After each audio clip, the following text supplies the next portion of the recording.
bem com você? Eu sou a professora Mariana Araguaia, do componente curricular Ciências da Natureza. E hoje, na videoaula aqui do Conexão Escola TV, nós vamos conversar sobre o movimento das placas tectônicas e também sobre os fenômenos naturais ligados a esse movimento. Eu estou aqui com o Vinícius Batista, que irá fazer a interpretação em Libras. Vamos nessa? Quais são os tópicos da aula? Falaremos sobre os terremotos, vulcões, maremotos, as causas desses fenômenos e, para estudar essas causas, falaremos também sobre as camadas do planeta Terra, sobre a Pangeia, a teoria da deriva continental, a teoria tectônica de placas. Finalizando com as grandes navegações. Na atualidade, quando acompanhamos o noticiário, podemos acompanhar algumas notícias nem sempre muito felizes, como, por exemplo, a da pandemia do novo coronavírus. No mês de março, houve também algumas notícias que, para muitos, despertam uma certa tensão, preocupação, como, por exemplo, a erupção vulcânica que aconteceu na Islândia, no dia 19 de março. Nessa erupção, ocorreram terremotos leves, algumas semanas antes. Já no dia 27 de março, ocorreram terremotos na Itália, com escala de 5,6 graus e 4,1. Lembrando que na escala Richter, o máximo é o valor 10. No dia 20 de março, houve também um terremoto no Japão, de 7 graus, com alerta de tsunami. O que esses três eventos têm em comum? Primeiro, o fato de que eles podem alterar as paisagens. Segundo, que podem causar destruições, algumas gigantescas. E também, antes do século XVIII, existia uma fundamentação religiosa e mística para explicar esses fenômenos. Mas na atualidade, nós sabemos que trata-se de fenômenos naturais. Como assim, Mariana? Observe o mapa mundi. Quando nós observamos o mapa, podemos observar o país África e a América do Sul. Ao observar essas duas regiões, nós podemos ver que elas poderiam se encaixar. Observe. Em 1620, um pensador, um grande estudioso chamado Francis Bacon, começou a pensar sobre isso. Por que será que esses continentes aparentemente poderiam se encaixar como um quebra-cabeça? Em 1915, um geógrafo chamado Albert Wegener, não sei se é essa a pronúncia, tá? Mas Alfred, com esse sobrenome, o Alfred percebeu também essas características e elaborou uma teoria científica que dizia o seguinte, que no passado todos os continentes estavam juntos, num único continente de nome Pangeia. Esse passado, gente, é um passado bem distante, há cerca de 225 milhões de anos. E esse único continente, chamado Pangeia, ao longo do tempo, foi dando origem a continentes separados, fazendo com que hoje tenhamos, o nosso planeta, o mapa mundi, representando os continentes dessa seguinte maneira. Então, para ele, já estava claro que algo aconteceu para que esses continentes se separassem ao longo de todo esse tempo. Só que ele não soube explicar qual foi a causa disso, o que estava provocando. Então, ele conseguia também utilizar como argumento o fato de alguns fósseis, que eram muito semelhantes, fósseis de países, de continentes completamente separados e distantes, separados por oceano e relativamente distantes. E outro argumento que ele tinha era em relação à constituição geológica, as características do solo de regiões também separadas por oceano. Então, com esses argumentos, foi elaborada a teoria da deriva continental, explicando tudo isso que eu falei para você até aqui. Só que ele não soube explicar o porquê dos continentes se movimentarem. A resposta para isso surgiu após a Segunda Guerra Mundial, Com essa guerra, muitos equipamentos novos foram desenvolvidos e alguns ajudaram a perceber como era a Terra no fundo dos oceanos. Percebeu-se, por exemplo, que a litosfera era uma região composta pela parte superior do manto e a crosta terrestre, como mostra essa imagem. Aqui na imagem nós temos a crosta terrestre, que é onde nós vivemos, onde todos os seres vivos estão situados.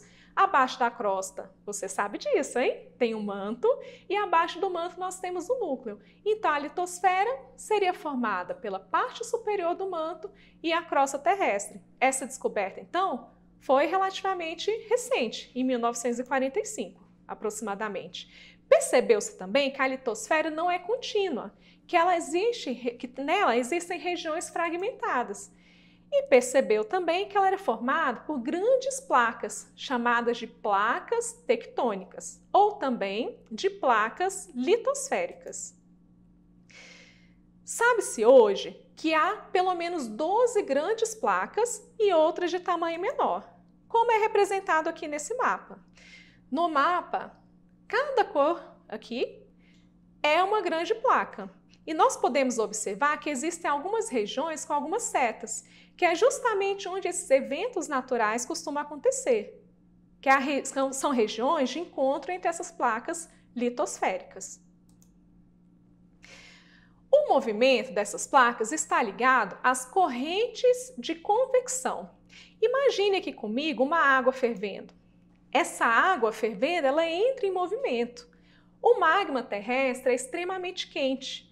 Então, esse calor do magma faz com que ele se movimente e o movimento dele faz com que as placas e os continentes se movimentem também, sendo um movimento de colisão, ou seja, quando um se aproxima do outro, de afastamento ou de deslizamento entre as placas.